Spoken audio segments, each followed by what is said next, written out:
Hello everyone, political alliance study में आप सभी का स्वागत है।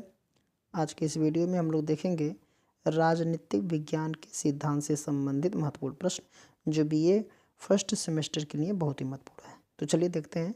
आज का पहला प्रश्न दिया है, इनमें से किस वर्ग के विचारकों ने वाद, प्रतिवाद और संवाद की द्वंद्वात्मक पद्धति का प्रयोग किया। ये दिया है मार्क्स और मिल ने, फिर दिया मार्क्स और कांट ने, हीगल और मार्क्स ने, और हीगल और लास्की ने। देखिए ऑप्शन सी इसका करेक्ट आंसर हो जाएगा। हीगल एवं मार्क्स ने अपने दर्शन में वाद, प्रतिवाद एवं संवाद की द्वंद्वात्मक पद्धति का प्रयोग किया। द्वंद्वात्मक पद्धति का अभिप्राय परस्पर विरोधी विचारकों एवं तर्कों के टकराव से सत्ता की प्राप्ति करना। दोनों ने इसके लिए 3 चरण जैसे वाद, प्रतिवाद और संवाद बताए हैं और इस तरह सामाजिक परिवर्तन एवं विकास की प्रक्रिया 3 अवस्थाओं में संपन्न होती है इनके अनुसार। तो इसका राइट आंसर हो जाएगा हीगल और मार्क्स। नेक्स्ट दिया है, राज्य के संबंध में गांधी जी के विचार इनमें से किसके निकट थे? दार्शनिक अराजकतावादी, सामूहिकतावादी, नैतिक अंतर्निहितवाद और उपरोक्त में से कोई नहीं। तो इसका जो करेक्ट आंसर हो जाएगा ऑप्शन ए, दार्शनिक अराजकतावादी। देखिए गांधी जी राज्य की सत्ता के विरोधी थे। उनका कहना था कि राज्य संगठित हिंसा पर आधारित है और वह अहिंसावादी सिद्धांत के विपरीत है। अराजकतावादी भी राज्य की सत्ता के विरोधी हैं। अराजकतावादी एवं गांधी दोनों राज्य की सत्ता को अनावश्यक एवं अवांछित मानते हैं। इसी आधार पर गांधी को दार्शनिक अराजकतावादी कहा जाता है। नेक्स्ट है कि हाब्स के अनुसार प्राकृतिक अवस्था में मानवीय जीवन क्या था? एकांकी, निर्धन, निंदनीय, अल्पकालिक था, एकांकी किंतु शांतिपूर्ण था, सामाजिक और सहयोगात्मक किंतु दरिद्र था, या फिर उपयुक्त में से कोई नहीं। तो देखिए हाब्स के अनुसार जो था वो एकांकी, निर्धन, निंदनीय और अल्पकालीन था। देखिए एकाकी अर्थात अकेलापन रहते थे, निर्धन थे। देखिए अल्पकालीन मतलब उनकी अवस्था का कोई ठीक ठिकाना नहीं था कि कब तक जिंदा रहेंगे, क्योंकि उस समय का वातावरण क्या था? असुरक्षात्मक था। तो ये हाब्स के अनुसार हो जाएगा। ठीक है, तो ऑप्शन ए इसका करेक्ट आंसर हो जाएगा। देखिए हाब्स के अनुसार प्राकृतिक अवस्था में मानवीय जीवन एकाकी, दीनहीन, घृणित, पाशविक यानी कि पशु के समान और क्षण भंगुर यानी कि बहुत क्षणिक था। सल्टरी, पुअर, नेस्टी, ब्रिटिश और सल्टरी अर्थात इसी को बोला जाता है। देखिए हर मनुष्य एक दूसरे का शत्रु होता है। अपने सुख के लिए वो दूसरों को पराधीन करने के लिए तत्पर रहता है। तो इसका राइट आंसर हो जाएगा जो वो हाब्स हो जाएगा ऑप्शन ए, एकाकी, निर्धन, निंदनीय और अल्पकालीन। नेक्स्ट है कि राज्य के स्वाभाविक होने पर किस वर्ग का विश्वास था? तो दिया है आदर्शवादियों का, साम्राज्यवादियों का, संविदावादियों का और धर्म तांत्रिकों का। तो इसका जो करेक्ट आंसर हो जाएगा ऑप्शन ए, आदर्शवादियों का। राज्य के स्वाभाविक होने पर किस वर्ग का विश्वास था? तो ऑप्शन ए हो जाएगा आदर्शवादियों का। देखिए आदर्शवादियों का राज्य के स्वाभाविक होने पर विश्वास था। इस विचारधारा के अनुसार व्यक्ति यानी कि स्वावयव यानी कि शरीर वाला और राज्य यानी कि स्वाभाविक है, अर्थात राज्य और व्यक्ति के मध्य संबंध जो है आंगिक और अंग का है। इस तथ्य का समर्थन करते हुए प्लेटो कहते हैं कि राज्य व्यक्ति का बृहद रूप है। इसी प्रकार कांट का मानना है कि राज्य सर्वोच्च नैतिक संस्था है और व्यक्ति का अस्तित्व राज्य में ही संभव है। तो ऑप्शन ए इसका करेक्ट आंसर हो जाएगा। अगला प्रश्न है कि शक्ति नहीं बल्कि सदिच्छा राज्य का आधार है। यह वाक्य किस विचारक का प्रतिनिधित्व करता है? दिया है आदर्शवादी, मार्क्सवादी, यथार्थवादी और विकासवादी। तो देखिए इसका जो करेक्ट आंसर हो जाएगा ऑप्शन ए, आदर्शवादी। देखिए टी.एच. ग्रीन जैसे आदर्शवादी मानते हैं कि कोई भी कानून मनुष्य को नैतिक नहीं बना सकता, क्योंकि नैतिकता ऐसी प्रेरणा पर आश्रित होती है जिसकी स्वतंत्र रूप से इच्छा की गई हो। अतः ग्रीन ने कहा कि राज्य का आधार इच्छा है, बल प्रयोग नहीं। आगे जो कहते हैं कि समुदाय की सदिच्छा को कोई कारण, कोई वास्तविकता नहीं है, बल्कि वह समान हित की चेतना के कारण एकता के सूत्र में बंधे रहते हैं। तो इसका जो करेक्ट आंसर हो जाएगा आदर्शवादी ऑप्शन ए। नेक्स्ट है कि एक आधुनिक राज्य संविधान के बिना राज्य नहीं अपितु अराजकता का शासन है। किसका कथन है? तो लॉर्ड ब्राइस का है, एवी डाइसी का है, जेलिनेक है और जी.बी. शॉ का है। देखिए इसका जो करेक्ट आंसर हो जाएगा जेलिनेक। ऑप्शन सी इसका राइट आंसर हो जाएगा। देखिए जेलिनेक ने आधुनिक राज्य के लिए संविधान की महत्ता का वर्णन करते हुए कहा कि एक आधुनिक राज्य संविधान के बिना राज्य नहीं अपितु अराजकता का शासन है। अगला प्रश्न है कि लाक के अनुसार लोगों ने समझौता इसलिए किया था ताकि उनके अधिकारों की रक्षा हो सके, पोप तंत्र का दमन किया जा सके। पोप तंत्र का मतलब जहाँ पे पोपों का शासन चलता है चर्च द्वारा। सी है गृह युद्धों का अंत हो सके और शासकीय चर्च की स्थापना हो सके।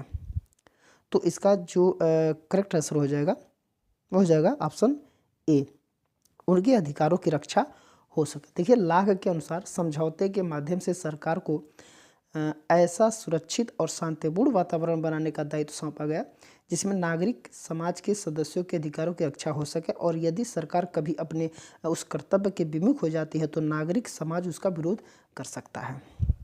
नेक्स्ट है कि यह निश्चित है कि सरकार की उत्पत्ति बल प्रयोग के परिणाम स्वरूप तथा बल प्रयोग द्वारा होती है। यह कथन किसका है? कार्ल मार्क्स का, स्पेंसर का, गार्नर का या फिर रूसो का। तो ये एक जो है ऑप्शन बी इसका राइट आंसर हो जाएगा। देखिए हर्बर्ट स्पेंसर का विचार है कि सरकार की उत्पत्ति आक्रमण के कारण और आक्रमण के द्वारा हुई है। स्पेंसर आगे ये कहता है कि यदि सरकार की उत्पत्ति बल प्रयोग के द्वारा हुई है, इसलिए व्यक्ति की इच्छा पर निर्भर करती है कि वह सरकार की उपेक्षा करे या उसके साथ संबंध त्याग दे या उसकी रक्षा प्राप्त करने से इनकार कर दे। तो ऑप्शन बी इसका करेक्ट आंसर हो जाएगा। अगला प्रश्न है कि निम्न में से किसमें राज्य की उत्पत्ति के ऐतिहासिक सिद्धांत, देखिए ध्यान, ऐतिहासिक सिद्धांत के तत्व पाए जाते हैं। ऐतिहासिक सिद्धांत का मतलब हुआ ऐतिहासिक विकासवादी सिद्धांत। देखिए यह है रक्त संबंध, धर्म, युद्ध, राजनीतिक चेतना। फिर है युद्ध, प्रथाएं, राजतंत्र, प्राकृतिक विधि और समावेश। फिर राजतंत्र, बल, पारस्परिक समझौता या राजनीतिक नेतृत्व। फिर दिया कि रक्त संबंध, संविदात्मक समझौते और धर्म और अराजकता। तो देखिए इसका जो करेक्ट आंसर हो जाएगा रक्त संबंध सबसे पहले आता है। हम बताए भी थे क्लास में कि रक्त संबंध सबसे पहले आता है, धर्म, युद्ध, राजनीतिक चेतना। तो ऑप्शन ए इसका करेक्ट आंसर हो जाएगा। देखिए राज्य का विकास किसी एक तत्व से नहीं हुआ है, बल्कि जैसा कि गैटिल ने लिखा कि रक्त संबंध, धर्म तथा सुरक्षा एवं व्यवस्था की आवश्यकता ने एक संगठन की स्थापना में योगदान दिया जिससे राज्य का विकास हुआ। इसके प्रमुख सहायक तत्व इस प्रकार हैं जैसे कि मनुष्य की सामाजिक प्रवृत्ति, रक्त संबंध, धर्म, शक्ति, आर्थिक क्रियाएं और राजनीतिक चेतना। देखिए शक्ति का मतलब होता है जो युद्ध वगैरह होते रहते हैं। ऑप्शन ए इसका करेक्ट आंसर हो जाएगा। अगला प्रश्न है कि राज्य की उत्पत्ति का जो दैवी सिद्धांत है ये किसने प्रतिपादित किया? कार्ल मार्क्स ने? बिल्कुल नहीं। गिलक्राइट्स ने? बिल्कुल नहीं। जेम्स प्रथम और एच.जे. लास्की। देखिए ऑप्शन सी इसका करेक्ट आंसर हो जाएगा, जेम्स प्रथम। राज्य की उत्पत्ति के दैवी सिद्धांत का सर्वाधिक सशक्त समर्थक इंग्लैंड का जेम्स प्रथम था, जिसने अपनी पुस्तक the true law of A free monarchy में अपने निरंकुश शासन को उचित ठहराने के तर्क दिया कि राजा दुष्ट या पतित भी हो तो प्रजा उसका विरोध नहीं करना चाहिए, प्रजा का उसको विरोध नहीं करना चाहिए, क्योंकि राजा पृथ्वी पर क्या है, ईश्वर का प्रतिनिधि माना जाता है। तो ऐसा जेम्स प्रथम का एक वाक्य है, कथन है। तो इसलिए दैवीय उत्पत्ति के सिद्धांत के प्रतिपादक में जेम्स प्रथम को माना जाता है। तो ऑप्शन सी इसका करेक्ट आंसर हो जाएगा। अगला प्रश्न है कि राज्य की उत्पत्ति के बारे में सामाजिक समझौते का सिद्धांत निम्न में से किस सिद्धांत के विरुद्ध एक प्रतिक्रिया के रूप में सामने आया? ए है शक्ति सिद्धांत, ऐतिहासिक सिद्धांत, दैवी सिद्धांत या मार्क्सवादी सिद्धांत। तो इसका करेक्ट आंसर हो जाएगा ऑप्शन सी, दैवी सिद्धांत। देखिए सामाजिक समझौता का सिद्धांत राज्य की उत्पत्ति के बारे में दैवी सिद्धांत के विरुद्ध एक प्रतिक्रिया है। 17वीं 18वीं शताब्दी तथा राजनीतिक विचारधारा में सामाजिक समझौता का सिद्धांत अत्यंत महत्वपूर्ण था। इस सिद्धांत के अनुसार राज्य दैवी न होकर मानवीय संस्था है। हाब्स, लॉक, रूसो ने इस सिद्धांत का क्या किया था? प्रबल समर्थन माने जाते हैं और ये प्रबल समर्थन किया था। नेक्स्ट है कि रक्त संबंध समाज को और समाज राज्य को जन्म देता है। ये किसका कथन है? मैकाइबर, लास्की, लिंडसे या लावेल। तो इसका करेक्ट आंसर हो जाएगा मैकाइवर। ऑप्शन ए इसका करेक्ट आंसर है। जब बहुत महत्वपूर्ण प्रश्न है, बार बार ये प्रश्न पूछा जाता है। देखिए, राज्य की उत्पत्ति के विकासवादी सिद्धांत का समर्थन मैकाइवर, गिलक्राइट्स, अरस्तु तथा ब्लंटस्ली आदि ने किया था। राज्य के विकास में जिन तत्वों का समावेश होता है वे प्राकृतिक, सामाजिक, प्रेरणा, रक्त संबंध, शक्ति आदि है। इसी क्रम में मैकाइवर ने लिखा कि रक्त संबंध समाज को जन्म देता है और समाज अंत में क्या करता है, राज्य को जन्म देता है। तो ऑप्शन ए इसका राइट आंसर हो जाएगा। अगला प्रश्न है कि किस संविदावादी विचारक ने प्राकृतिक अवस्था का चित्रण शांति, सद्भावना, पारस्परिक सहायता और सुरक्षा की अवस्था के रूप में किया है? हाब्स, लॉक, रूसो और हेनरी मैन। तो इसका करेक्ट आंसर हो जाएगा लॉक। ऑप्शन बी इसका राइट आंसर हो जाएगा। देखिए, लॉक ने मनुष्य को सामाजिक प्राणी बनाया है। प्राकृतिक अवस्था के बारे में उनका कहना है कि यह अवस्था शांति, सद्भावना, परस्पर सहायता और सुरक्षा से युक्त थी। इस अवस्था में निहित नियम है, तुम दूसरों के प्रति वैसा ही व्यवहार करो जैसा व्यवहार तुम दूसरों से अपने प्रति चाहते हो। तो ऑप्शन बी इसका करेक्ट आंसर हो जाएगा लॉक। अगला प्रश्न है कि राज्य की उत्पत्ति का दैवी सिद्धांत क्या है? धर्म को राजनीति से क्या करता है, मिलाता है। धर्म को राजनीति से क्या करता है, अलग करता है। सामंती शासन, देखो सामंती शासन कोई मतलब नहीं है, सर्वस्व विश्वास करता है भी कोई। लोकप्रिय संप्रभुता, ये भी नहीं हो जाएगा, ठीक है। दैवी सिद्धांत में लोकप्रिय संप्रभुता नहीं आता है, तो ऑप्शन ए इसका राइट आंसर हो जाएगा। देखिए, दैवी सिद्धांत की उत्पत्ति राज्य का सबसे प्राचीनतम सिद्धांत है। इसके अनुसार राज्य एक दैवी कृति है और राजा ईश्वर का क्या है, प्रतिनिधि है। इसलिए राजा मात्र ईश्वर के प्रति उत्तरदायी है, अतः राज्य की आज्ञा का पालन, विरोध करना पाप है। राज्य की आज्ञा का विरोध करना क्या है, पाप है। निश्चय कि लॉक ने समर्थन किया किसका, शानदार क्रांति का, शासन की निरंकुशता का, निरंकुश संप्रभुता का, ये व्यक्ति का। देखिए, समर्थन किसका किया था, ये शानदार क्रांति अर्थात जो गौरवपूर्ण क्रांति है उसी को शानदार क्रांति कहा जाता है, जो इंग्लैंड में 1688 में हुआ था। कब हुआ था, 1688 में जो गौरवपूर्ण क्रांति हुई थी, इसी को शानदार क्रांति भी कहा जाता है। देखिए, इंग्लैंड में जो 1688 में रक्तहीन क्रांति हुई, जिसे शानदार क्रांति के नाम से भी जाना जाता है, इस क्रांति की प्रमुख विशेषता यह है कि बिना युद्ध के ही सत्ता परिवर्तन हो गया। बिना युद्ध के ही सत्ता क्या हो गया, परिवर्तन हो गया। लॉक ने इस क्रांति का क्या किया था, समर्थन किया था। अगला प्रश्न है कि निम्न में से कौन सा कथन कार्ल मार्क्स के दर्शन का प्रतिनिधित्व करता है? राज्य एक सकारात्मक अच्छाई है। राज्य जो है पृथ्वी पर ईश्वर का अवतरण है। राज्य शोषण का एक साधन है। राज्य एक आवश्यक बुराई है। ठीक है, तो देखिए इसका जो करेक्ट आंसर हो जाएगा वो हो जाएगा राज्य शोषण का एक साधन है। ऑप्शन सी इसका करेक्ट आंसर हो जाएगा। कार्ल मार्क्स के दर्शन का प्रतिनिधित्व यही करता है कि राज्य शोषण का एक क्या है, साधन है। शोषण का साधन मतलब मार्क्स के अनुसार राज्य जो है क्या है, पूंजीपति वर्ग की कार्यकारिणी समिति है। राज्य को पूंजीपति की समिति मानता है। इसका सृजन पूंजीपति वर्ग को सर्वहारा वर्ग से सुरक्षा और शोषण को वैध ठहराने के लिए हुआ था। राज्य जो है मजदूर वर्ग के शोषण के साधन के अतिरिक्त और कुछ नहीं है, ऐसा मार्क्स का विचार था। तो ऑप्शन सी इसका राइट आंसर हो जाएगा। राज्य शोषण का क्या है, एक साधन है। देखिए सकारात्मक से, देखिए ईश्वर का अवतरण तो हीगल ने बताया था, ये है हीगल ने बताया था। राज्य एक आवश्यक बुराई है, ठीक ना। ये व्यक्तिवादी या फिर जो व्यक्तिवादी या फिर उदारवादियों का इस तरीके से विचार है कि राज्य एक आवश्यक बुराई है। अगला प्रश्न कि किसने कहा सर्वहारा की तानाशाही मार्क्स के सिद्धांत का सार है? सर्वहारा की तानाशाही मार्क्स के सिद्धांत का क्या है, सार है? एंजिस ने बोला था, लेनिन ने बोला था, स्टालिन ने बोला था, या फिर लास्की ने बोला था? इसका जो राइट आंसर हो जाएगा ऑप्शन बी, लेनिन। देखिए लेनिन की रचना स्टेट एंड रिवोल्यूशन जो कब प्रकाशित हुई थी, 1917 में हुई थी। इसमें संशोधनवादियों के विचारों का तीव्र विरोध किया गया, जिसमें वे मार्क्स की हिंसात्मक क्रांति के स्थान पर लोकतांत्रिक और संवैधानिक तरीके से धीरे धीरे सामाजिक आर्थिक परिवर्तन का समर्थन करते हैं। वे अपने विचारों को मार्क्सवादी सिद्धांत के अनुरूप ही बताते हैं। संशोधनवादियों ने इस प्रयास का विरोध करते हुए लेनिन ने कहा कि हिंसात्मक क्रांति के पश्चात सर्वहारा की तानाशाही मार्क्स के सिद्धांत का क्या है, सार है।